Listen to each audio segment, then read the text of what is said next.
From the News Channel 8 studios, this is Washington Business Tonight with Rebecca Cooper.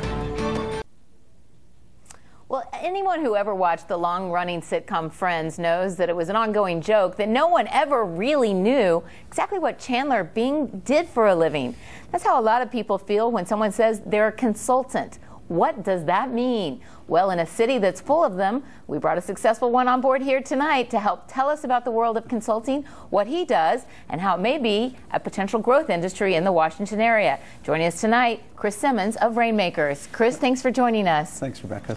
So let's start with the overall general concept of a consultant. If someone says to you in a bar, I'm a consultant, what do they mean? That's a really good question. Consultants are, I think, one of the more misunderstood professions that there are out there. I think a good consultant, the old adage is someone who can tell you time off of his own watch. For me, it's about business development. And in this town, with all this going on with the federal budget, which we talked about earlier, there's just a wealth of opportunity for people like us, consultant industry, to sell and help companies buy business from the federal government. But consulting can mean any different type, where each one has their own certain wealth of knowledge. Yours is in business development. Correct. There are consultants, and I know you've had them on the show, helping weddings, preparing for weddings and planning for weddings. And there's just about anything you can name, there's probably a consultant. No one ever compared me to Chandler before, so I'm bracing for that one. But. Hey, he ended up with Courtney Cox, so not so bad, right? Right. Well, so for example, one of the contracts that you manage, you've got a $760 million Air Force contract for a local IT company. You say IT and the federal government are the perfect area of growth for consultants. Give me an example of the kind of work that you're doing. Absolutely.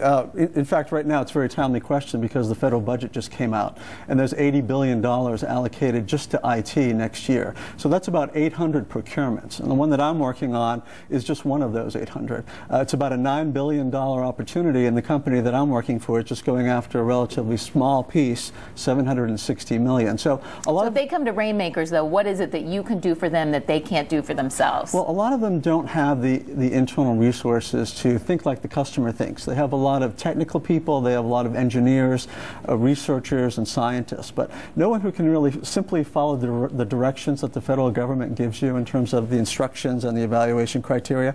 So they hire external people to help them sort of formulate those ideas and, I guess, bridge the gap between very technical people and the people who are making decisions in the federal government. One word you used in explaining it all to me that I liked is that you have got a template that you use, that you've kind of a known template that works every time, and you can come into a company, they don't have to put you on staff full-time or any consultants on, they can hire you for what their needs are, and you have no office politics involved, so you can more clearly give them advice you think they need. Yes, and that's why for consultants in some ways it's a very easy job. Sometimes we're the bane of the company's existence, and we're the one who takes the hit if they don't win business, but we don't have to worry about navigating through those political corridors, and we bring an outside perspective and one that's best practice from most of their competitors when they bring us on board. And if we bring a set of tools, it really helps with their efficiency and their effectiveness going forward.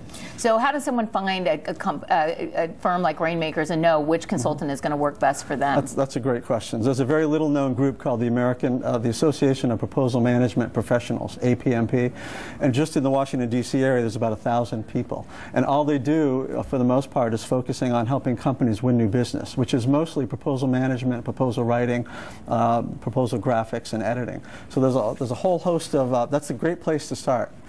Good suggestions. You say there's a lot of the stimulus money still out there to be spent. So about 80% of it still hasn't been procured yet. They need a Rainmaker to help them find it. That's Chris right. Simmons, thanks so much for joining us on Washington Business Tonight. We'll be right back after the break.